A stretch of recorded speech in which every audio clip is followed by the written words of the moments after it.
Hello, everyone. I am Dr. Elliot Adam, and I am the author of Fearless Tarot, How to Give a Positive Reading in Any Situation, which is out now from Llewellyn Books. And I'm going to be doing this live today for the Oracle Reveal. Normally during this time, I'm busy doing readings, and so it's kind of nice to have the afternoon off. I'm actually preparing for LlewellynCon, which is happening tomorrow. So if you haven't gotten a ticket for LlewellynCon, you can go to llewellyn.com and you can set up a reservation to get your slot. It's a free show where different authors are going to be talking about their books and the things that are happening in their world. And I'm actually going to be unveiling my new book, which is all about the tarot and love. And so today I thought I'll do a live this afternoon because I think it's going to be so useful to get a little bit of a practice run and just see how things go live, especially with Mercury retrograde and all of that sort of thing. So thank you so much for everyone who's waving hello. Once I start the reading, I might kind of go into a little bit of a trance where I'm just kind of talking through the cards. I may not see your comments, but I do appreciate them. And maybe we can even open up the floor for some discussion after the initial reading too. So earlier today on Instagram, I placed up a photo of 3 different animals, and I asked you to use your intuition and just ask yourself which animal is getting caught in your head, because that animal has a message for you.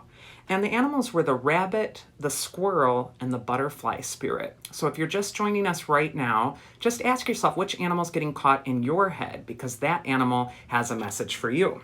So for those of you who picked the rabbit spirit, it says, now is the lucky time. And rabbits are associated with luck. If you remember, if any of you were around in the 80s and 70s, there were these terrible, ghastly little rabbit's feet that they sold at carnivals, and it was supposed to bring you luck. But rabbits, more than that, were associated with luck long before that. And rabbit is also a symbol of fertility. So that's kind of where that luck advantage comes from. When the rabbit's coming up and you're attracted to it, it could be a time when you're really attracted to creating abundance in your life or making something flourish or fertile. And also this could just be an incredibly lucky time for you as well. But for me, the rabbit also is associated with fear or anxiety. And sometimes if we see rabbits out in the wild, they're always afraid you're going to eat them or you're going to chase them or something's going to happen to them. And so sometimes the rabbit can also be a reminder to check in with your anxiety and not to let your anxiety limit you. Everybody has anxiety. Well, I shouldn't say everybody, but a lot of people do. And everybody who's good at anything usually is a little nervous about doing well at it. And it's normal to have that little voice that's in your head and saying, what if this happens or what if that happens? And what if this is going to go wrong? And it's important that you're just going toward your goal and you're still achieving what's in front of you and having the courage to reach down deep inside and know that you can handle this because you're not being presented with anything you can't handle right now. The first card for a rabbit is where it's best to place your focus. And look at that, we got the Magician card. The Magician is all about what I'm just talking about now. The Magician is the archetype for everything that's limitless within you. He's got his wand raised above his head, and he's channeling his higher self. The Magician is the archetype that is a stand-in for the power of your thoughts. And your thoughts are magic spells. They're totally going out into the world and creating the reality you're experiencing. And the beautiful imagery of the Magician is that as above, so below. He's pointing at the sky, but also at the ground. He knows that if he can change his mind, he can change his reality. So for Rabbit, this could be a time where you're really tapping in and you're remembering what's limitless about you. You're remembering all the possibility. You might even remember that you're in the driver's seat. You can control this. You can control at least your response to the situation that's right in front of you right now. And so this Magician is just saying, step up and be empowered right now. Know that your power is a choice. You can choose to use it or not. It's like that wand on your altar, and you could choose to pick it up and create magic in your life, or you can just decide, I'm not going to pick that up. I'm just going to kind of wallow in this thing a little longer. Or I'm going to listen to the rabbit too much and be afraid of actually having my dream. So the Magician's just saying, go for it. Make it happen.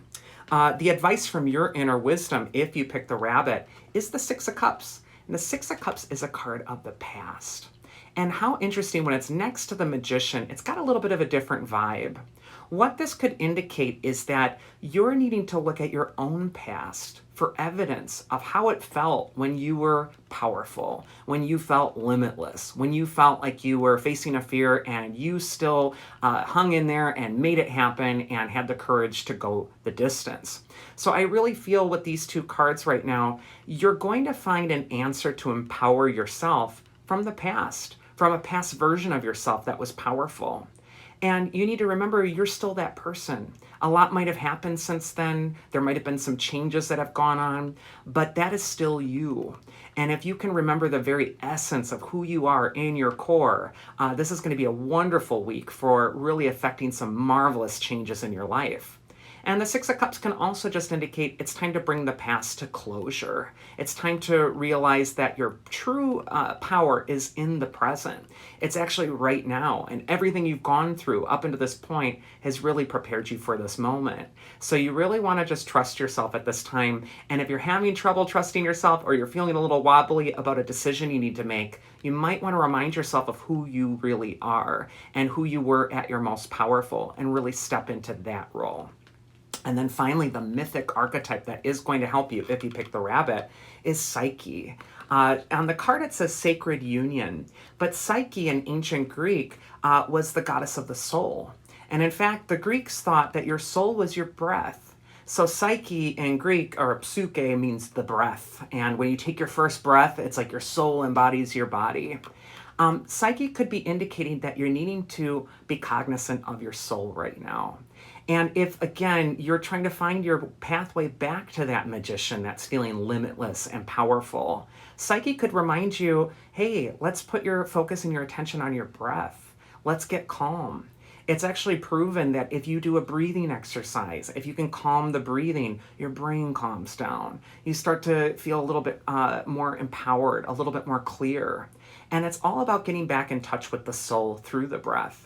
And Psyche, she's also an archetype of true love. She had to go through all these trials and tribulations. She ended up meeting the god of love, Eros, and falling in love with him. But before she could be with him, she had to go through all these trials and tests, sort of like the Cinderella story. She had to sort a bunch of seeds and she had to do all this other stuff.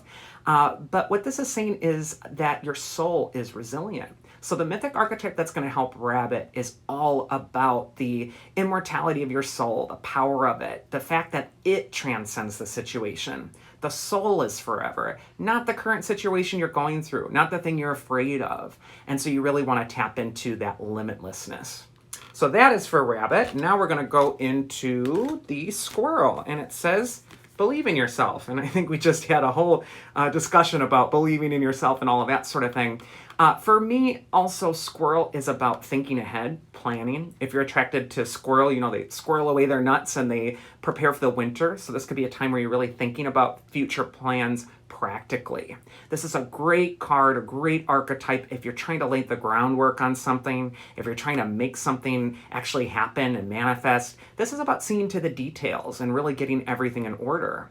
And it's saying if you're prepared, you're going to be fine. So just think ahead. Think about winter that's coming and all is going to be well. The first card for Squirrel is where it's best to place your focus this next week. And we got Temperance. The Angel of Temperance is pouring 1 full cup of water into an empty cup. And the Angel of Temperance is moderating energy. So this could be a time where you're taking the part of your life where everything is just being concentrated on or focused. And you're consciously filling the other cup. You're actually replenishing what's been running on empty for you. What do you need to see to? Temperance is a wonderful card for self-care, and it's always a card of balance. You see, the Angel of Temperance also has 1 foot in the stream and 1 foot on the dry land. So there's a balance between how am I feeling, what's the watery realm doing, but also the practical realm. What makes sense? What do I need to do that's just sensible, that's practical, so I'm not just getting away from myself too much in my emotions? Angels in the tarot, every time they come up, are messengers from your higher self. So the Angel of Temperance, likewise, is saying that it's time to reconnect with something immortal within yourself, something that transcends, and also to use that part of yourself to bring about healing, balance, self-care. Temperance is also an archetype for me when I see it in readings of patience. It could indicate that this isn't the time to rush ahead. This is the time to check within. It's a time to rebalance the energy. It's a time to be okay with taking a little bit more time if you need it before taking a plunge. And I mean, even the angel of temperance, he's kind of got his toe in the water, doesn't he? So it's kind of like putting the toe in the water before you fully take the plunge right now. So just be moderate, nothing in excess. And all things, try to not do anything too much. And that is really going to be what helps you out. Advice from your inner wisdom, if you picked the oh my god, I forgot I'm the squirrel, is the Two of Wands. And the Two of Wands is a card of ambition and growth. This is right in alignment with what that squirrel was talking about. The Two of Wands figure, he's got goals. I mean, we look at him, he's the lord of a manor. He's got everything he could possibly want. He's wealthy, he's got position, he's got this great castle and a view and everything. And yet he's still holding the globe. He still wants the world. He still wants even more. Your ambition isn't a bad thing. It's a good thing to have ambitions. It's a good thing to stretch yourself and grow yourself and think, how can I improve? How can I even make things better? But the Two of Wands for me can sometimes be an insatiable card where it's like, I'll finally be happy when. I'll finally be happy when I accomplish this thing. And then that thing happens and then you forgot about it and you're right on to the next obsession. Oh, well, then I'll finally be happy when I get that next thing. Oh, and then you get that and then you're still not happy with it. That kind of pursuit of happiness and all the external things, that just feels hollow. It might make you feel good for a little while you have it, but then you're right back to, well, now I have to improve. Now I have to get back on the hamster wheel. That is all healed by just checking in with that temperance archetype, by just checking in with what is really needing some attention, what needs to be filled in you, what needs to be filled in your heart right now. That cup that's being replenished is saying it's time to replenish your own cup. And it's also time to spread your wings. So I want you to balance, like, yeah, it's good for the ambition, but it's kind of also a time to stop and think, maybe I need to check within before I actually go out into the world or expect too much of myself or get onto that next goal. And then finally, the Two of Wands can encourage you to be present and to acknowledge your current rites of passage. So instead of being that person who's constantly going to the other hill and saying, you know, when I get to this next hill, I'll finally be happy, why don't you stop on the hill you're at right now and just say, wow, I'm on the top of this hill. I got here and this is amazing. And remember that time when I wanted to be the person that I am now? Or remember that time I wanted that very thing that I actually have now? That's kind of cool. So it could just be a time where you're really acknowledging your own accomplishments and what you're doing in order to help you with the path ahead. And if your heart is full, your ambition is just going to be an accoutrement to it. It's just going to be the cherry on the cake. It's not going to be the end-all, be-all thing that's going to make you happy. It's going to be the thing that enhances an already happy heart. And then finally, we got the mythic archetype that will help you if you pick Squirrel, and we get Hecate. She's the goddess of the crossroads. She's the goddess of the dark of the moon. She's also the goddess of magic. Hecate will come up when you're at a threshold, when you're at a crossroads, when there's a choice that needs to be made. And I really don't think you can make the wrong choice for all of you who pick Squirrel. I don't think it's going to be a messed up thing if you pick this path or that. What Hecate is really telling you is that you're needing to choose how you're feeling as you cross that threshold. And make sure that as you embark on whatever path you choose, that you're checked in with yourself, that you feel good in you, that you're really taking care of yourself, that you're feeling already fulfilled. So I really think Hecate could be a time where you're going to make a choice, going to make a decision, but you really want to make sure that you're doing well, that you're okay before you do embark on that new pathway. And then finally, Hecate is the goddess of magic. She can represent signs and signals. She's kind of likened to the high priestess in the tarot. And so she could really indicate that there's little symbols and signals that are coming up on your path that are nudging you like little signposts on which path to take. So again, I don't think you could pick the wrong path because I think you're kind of on that collision course with destiny. And so I think it's all part of it. I think it's all part of the journey. And you're just needing to take a deep breath, check within, know that you're okay before you take this next step, and then just take it. It's going to be fine. And then finally, we got the butterfly spirit, and it says, transformation is beautiful. And so it is beautiful, and butterfly is a caterpillar at one time. It goes through a huge transformation, and then it becomes the butterfly. It can fly, it can ascend. Interestingly enough, Psyche in ancient Greek was also associated with the butterfly. That was her symbol. So this could be a time where, again, you're really kind of going through an inner transformation. You're really checking in with your own soul, your own spirit, and you might also be taking flight. This could be a time where you're starting to feel like you can fly again. You might have felt earthbound. And think how slow caterpillars just kind of inch their way across things. It might have felt like everything has gone to a crawl. It's just been super slow. And now butterfly is saying it's opening up for you. Things are happening. You can actually fly now. You can actually take to the skies. The first card for butterfly is where it's best to place your focus at this time. And we got a reverse card this week with the world reversed. When the world comes up reversed, and for me, reverse cards are so similar to the upright cards. They're like upright cards, but with a little flavor added to it. And it's not like, oh, it's just the opposite, and it means it's something bad. A lot of people mistake reverse cards for that. For the world upright is all about finishing a cycle, completing something, feeling closure with it before you're able to move on. It's also a card of mastery and achievement. The world reverse still has to do with that. But sometimes when the world comes up reversed, it indicates that you're needing to repeat a lesson a few times before it actually sinks in. So the world could indicate that you're revisiting something. And you're like, oh God, don't tell me, I know this lesson already. I've learned this a million times, here we go again. But you're needing to revisit it. Because every time you revisit this lesson, you're revisiting it with a little bit more wisdom, a little bit more experience, kind of like a corkscrew or a spiral. You're kind of going around, you're going backward, but you're making progress. You're slowly weaving your way up. So the world is saying that your pathway is needing a couple more laps, a couple more turns, and that there's something that you're learning right now that you should not get frustrated with yourself on. This is something that's just going to take some time. It's going to take a little bit more effort. And it might even be that you're revisiting an old lesson because you might have missed something the first time. You might have to look at it in a different way. You know, just as we turn a tarot card over and we see a message and we're sure of what it means, we might see it another time and be going through a different experience, and it takes on a whole new meaning. And we might just need to revisit that card and see something deeper with it. So the world is telling you you're progressing. It may not feel like it. It may feel like you're going backwards, but it's like the spiral. You are totally weaving your way upward.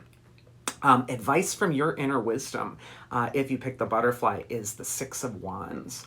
The Six of Wands is a card of confidence. I like to call it the fame card. It's usually a card of getting some attention. I mean, on the card, we see this guy. He's in a parade. Everyone's cheering him on for the most part. He's accomplished something. And look at those symbols of the wreaths in both cards, too. Here we got it on the world card. We also see him wearing the wreath and him holding the wreath on the wand. He's attained it. He's attained the lesson that he needed to learn with the world. This is a clear sign for you that you're attaining it. You're getting it.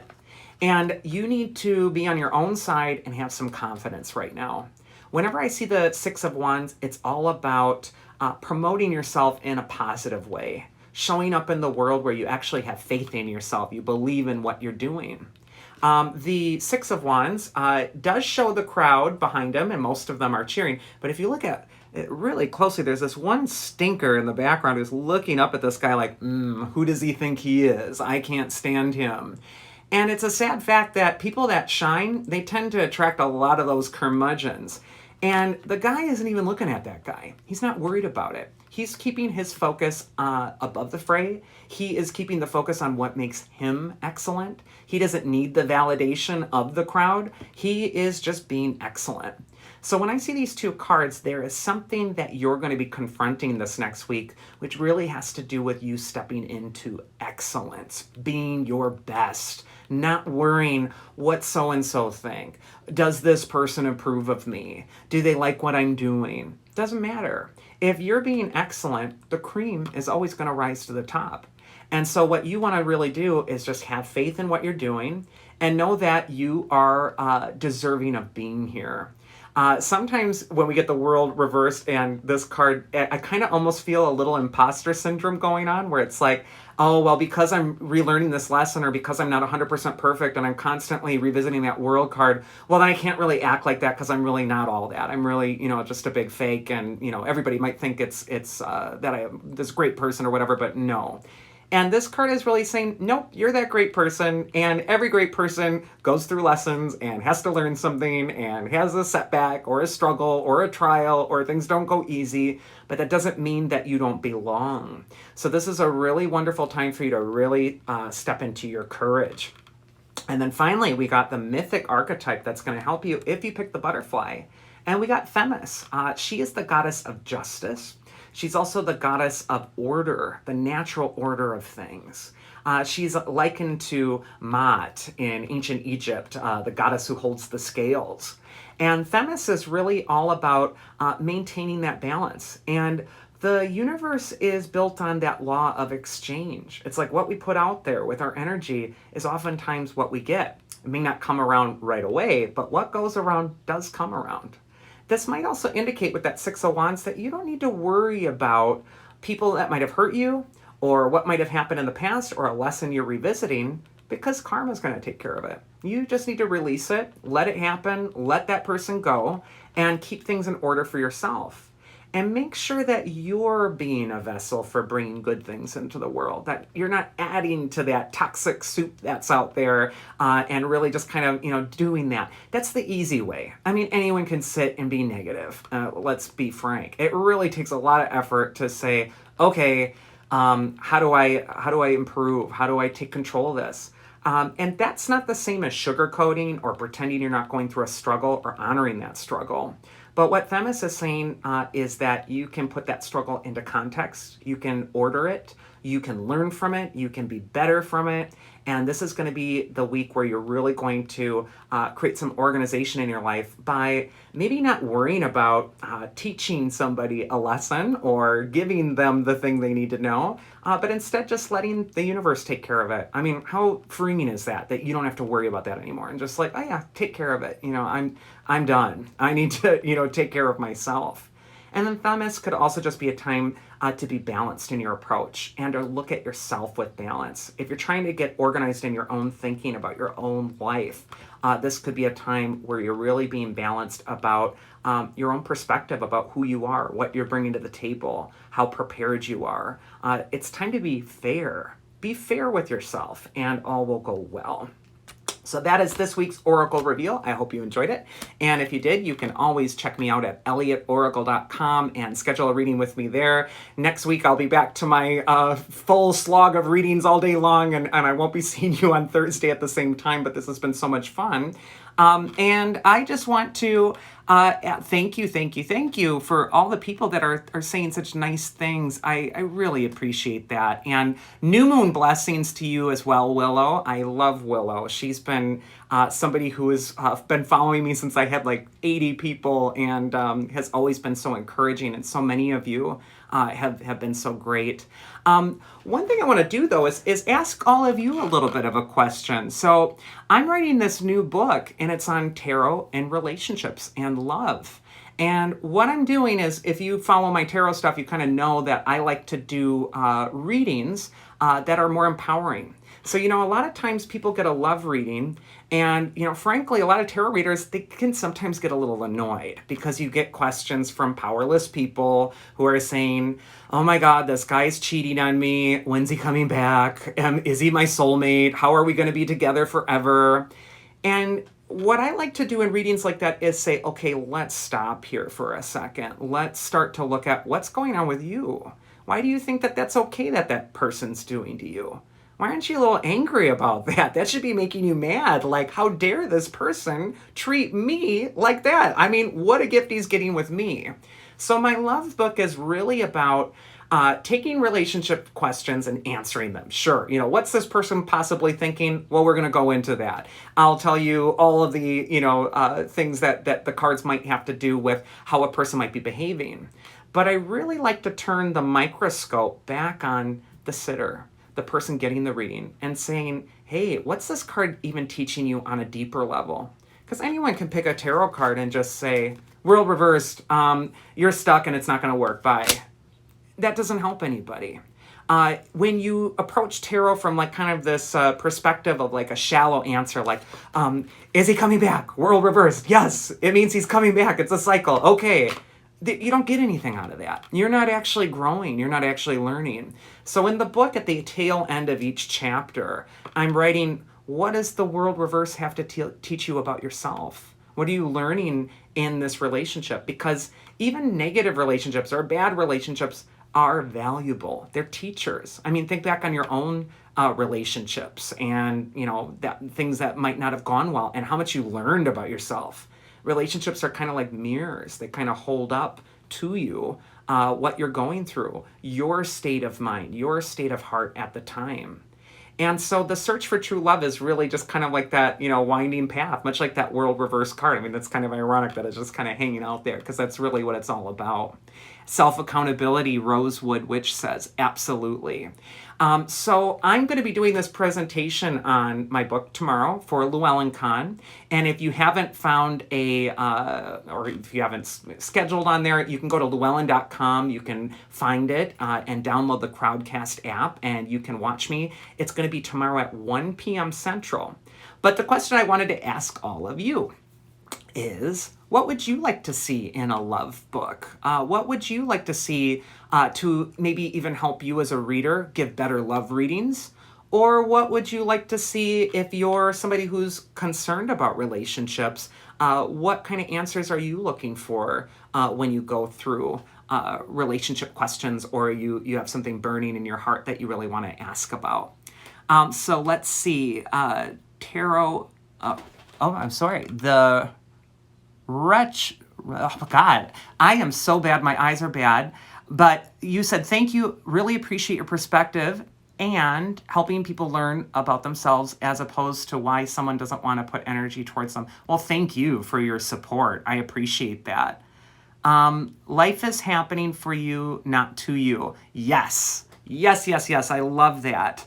That was Burgundy. Boss Lady said that.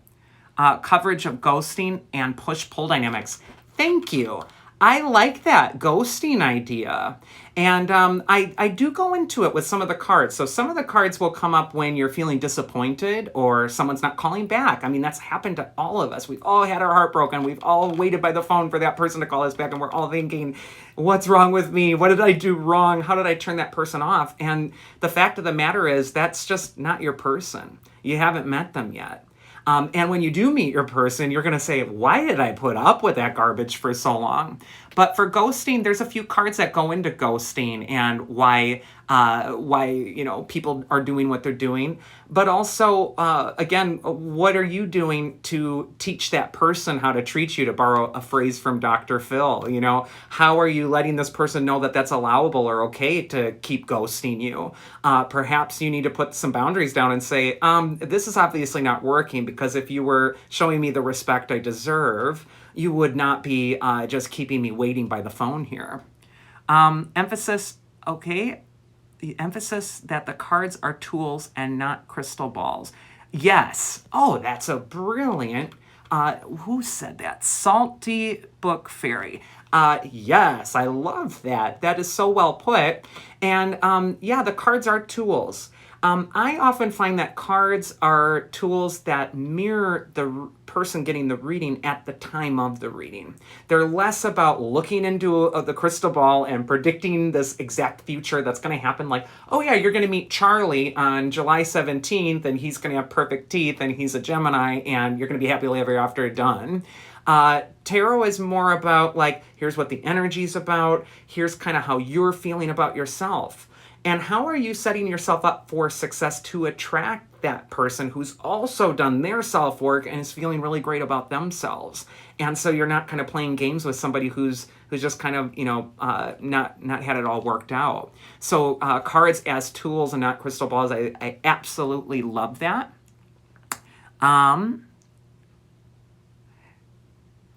Let's see, other questions. Push-pull dynamics, no thank you. Narcissism is so exhausting. Oh God, aren't you kidding? I've dated narcissists. I've been with my husband for almost 11 years.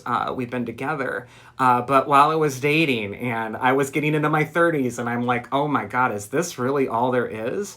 I wasn't ready. I thought I was, but I wasn't quite ready. I wasn't 100% on board with how I was feeling about myself. And yeah, I ran into my share of narcissists. All right. You let doubt creep in and assume that they were that way, maybe. Glamshonic. Yeah, you do let doubt creep in sometimes with relationships. I mean, we get our hopes up. It's natural to feel excited. We meet somebody. Let's just say, a person gets a reading from me and they've been dating somebody for a week and they want to know what's the hope of the relationship? Is this the one? And I'll pull the cards. And because the cards are reflecting the state of mind of the person getting the reading at the time of the reading, well, we see the Lovers, we see the Ace of Cups, we see the Ten of Cups. But I always like to exercise caution, and I go into this in the book as well, that you want to let things kind of take some time and just find out about this person yourself. Because the cards are going to reflect what you're feeling right now, the energy that's going on around you right now, and where that energy is likely to go based on all the evidence that you have. But you are going to get more evidence, and people reveal themselves to you over time. Maya Angelou used to say, when people show you who they are, believe them the first time. And I think that that's so important, especially when you're dating, because in the beginning, things are always looking good, or most of the time, people are going to be on their best behavior. They're going to want to show you all the good things. And it does take some time to really get to know them more. And then, as you say, not find a way to blame yourself with it. Not to say, it must be me. It must be something that I must have done. I'm doubting myself suddenly. You're just getting more information. Readings on relationship patterns and the energy it will take to break them. Also, readings on the energy to embody, to up-level, move to the next evolution. Yes, and your name is Rare Air Bidiatria, and I know I slaughtered that. I'm so sorry. I don't know how to read like one long line of letters so well, but I love what you're talking about, because that's what I'm actually trying to accomplish with the book, with bringing it back to the person at the end of the chapter and saying, what is this card possibly teaching you about yourself and about what you're really needing to learn and grow through, and what might you need to summon for the courage to break off a bad habit or a bad pattern, because we all go through them. Figuring out if a person is a higher dynamic when you pull out court cards. Interesting. Yeah, I could see that. I love the court cards because in the book I'm kind of talking about them as archetypes, like personality types that we meet. Page of Cups can sometimes be that person who doesn't really want to grow up. They're magical, they're creative, they're usually artists, they're dreamy, they're so sensitive, and they can be so loving. And yet there is something that's still growing in them. They're still not 100% developed. Now, just like the astrological signs, there is like a higher dynamic for that astrological sign when it's at its best, and there's that lower dynamic when they're at their worst. And the same for the court cards. Even if a person is still growing and they're a Page of Cups, it doesn't mean, well, they're a complete child forever, and it means don't get in this relationship. It does depend on whether that person's at that higher vibe. And a lot of times what's going to teach you about that is who is the Page of Cups appearing next to in the reading. Is he accompanied by a lot of major arcana cards that are really positive or empowered? Because that'll show someone who's done a little bit more soul work. Or is it next to just some negative sword card that's reversed and it looks like they're just kind of repeating an old pattern and they're not really growing up? Thank you for listening. For all the thank yous, thank you. I appreciate it. Willow asks, the difference between love and attachment. I think people mistake attachment for love many times. It's all about learning experience, though. Absolutely. That is so true. In fact, before I even go into the meanings of the cards in a love reading, I do an introduction where I address exactly that thing. Because everyone's got a higher self and everyone's got an ego. Everyone's got that part of ourself that's limitless and can see things from perspective. And then everyone's also got that other part of ourself that's wanting certainty. The ego loves certainty because your ego is best friends with your fear and it wants to avert any risk and it does not want you to get hurt necessarily. Ego uses words like always, never, forever, things like that. And so sometimes kind of getting out of that ego kind of driven and approach to relationships, it's going to help you identify, wow, is this attachment because my ego needs something to be endlessly filled by this other person? And so I'm attached to them because I'm kind of feeding off of that energy of their love and their appreciation and their acceptance because I actually don't feel it inside.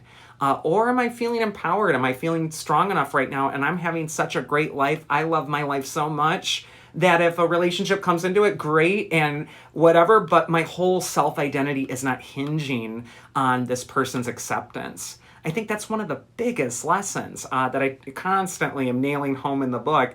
It's like RuPaul says, if you can't love yourself, how are you going to love somebody else? Well, that sounds really simple, doesn't it?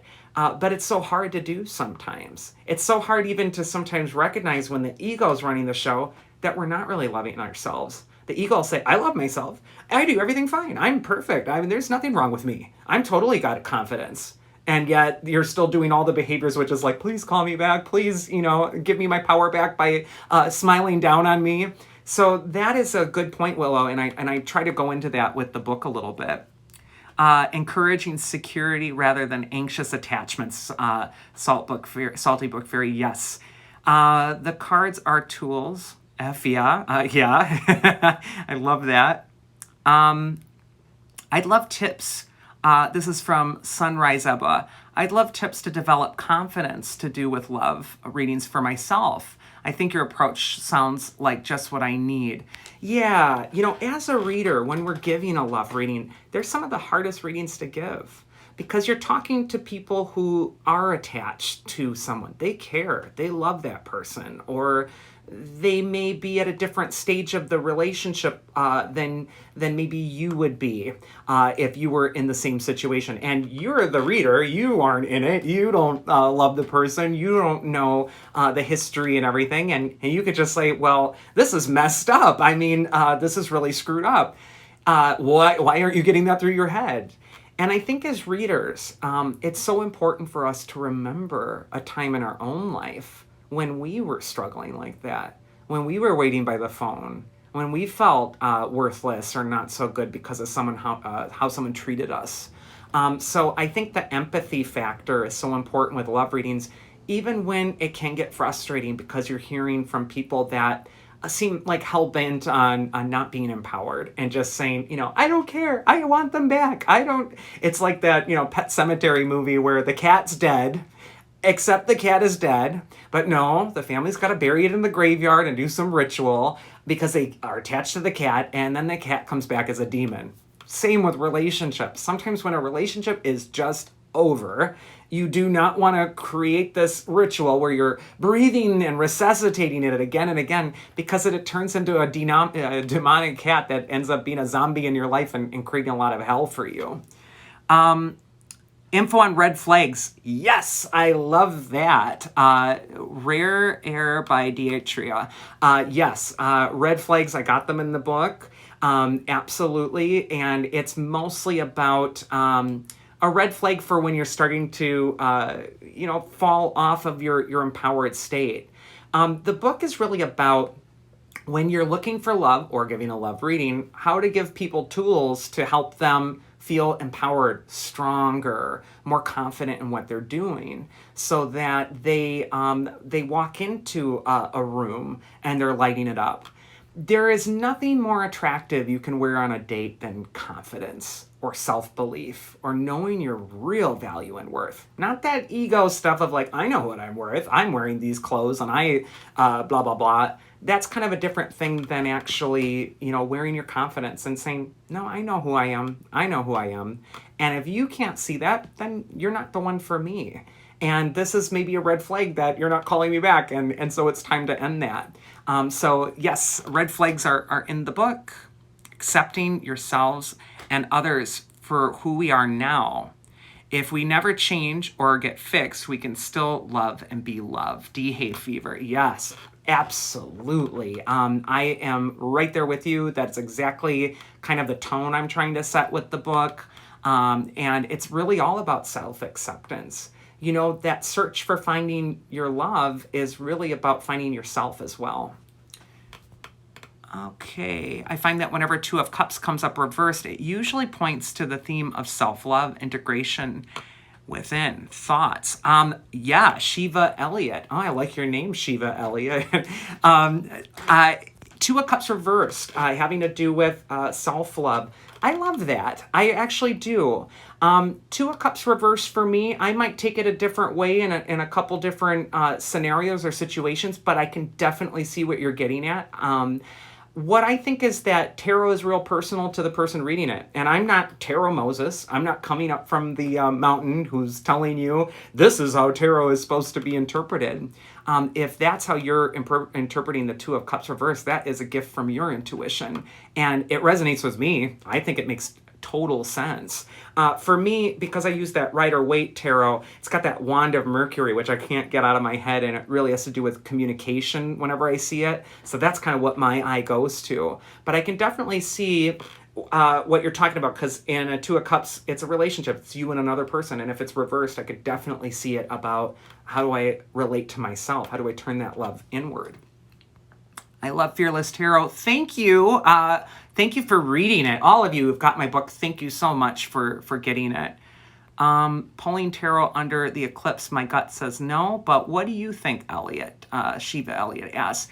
Pulling tarot under an eclipse, I may be a bad person for astrology, but I think that, I'll pull a card if I need it. If I really need it. If I put too many extraneous rules around, well, now I can't have a reading because the moon's void, of course. Not only is that really hard for business because people kind of take your schedule and they schedule when it's convenient for them, and I can't be like, oh, I'm so sorry you scheduled a reading, but the eclipse is happening, so we're going to just have to make this happen another day.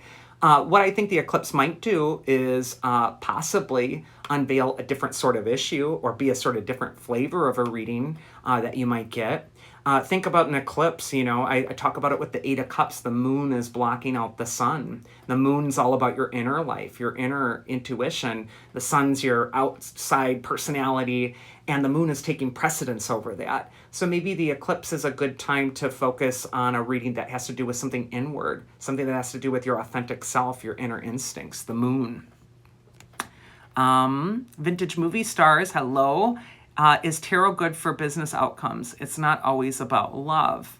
It depends. I mean, tarot can help you make a really empowered decision, especially if you're weighing two options. It'll help you reframe the choice you have to make in the symbolic language.